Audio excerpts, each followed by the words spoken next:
Un vendredi matin, alors que tout semble paisible, le poste de commandement des forces spéciales est saisi d'une alerte. Des civils seraient pris en otage par des terroristes à l'intérieur d'un bâtiment. L'information confirmée, le poste de contrôle se met en branle.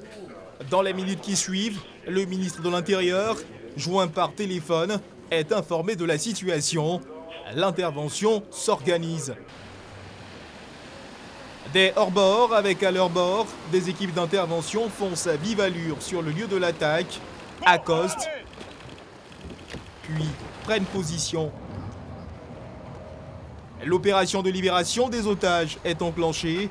Avec prudence et efficacité, les forces spéciales progressent et ceinturent le bâtiment.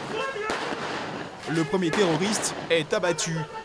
Les forces d'intervention s'infiltrent ensuite à l'intérieur du bâtiment pour tenter d'en libérer les otages.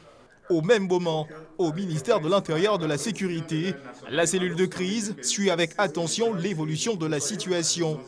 Les terroristes résistent, les forces spéciales chargent, l'ennemi est abattu. Les otages sont libérés puis exfiltrés. Sorti de nulle part, l'un des terroristes en mission kamikaze tente de faire sauter sa ceinture explosive. Il est abattu sans aucune sommation. Pour neutraliser la charge, un démineur entre en scène. Il passe ensuite la main à un robot démineur pour achever le travail. Les otages sont rapidement sortis du champ de l'opération. Ceci n'est qu'un exercice. Satisfaction totale des grands commandements ivoiriens et français. Nous avons pu voir toutes les étapes, toutes les phases d'une telle opération. Et je crois que cela a été bien mené par nos hommes avec l'appui des forces françaises. Donc nous sommes satisfaits de ce que nous avons vu ce matin. Comme on a besoin de beaucoup de monde au moment où il y a des interventions, il faut qu'on puisse être interopérable. Donc c'est important qu'on développe des techniques propres. C'est pour ça qu'on est ensemble. Des preneurs d'otages, il faut être capable d'intervenir très vite. Satisfaction de la cellule de crise.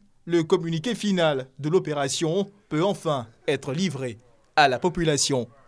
Au terme de l'exercice militaire, l'amiral Isnard des forces françaises a été reçu en audience par le ministre d'État, ministre de la Défense, Ahmed Bakayoko.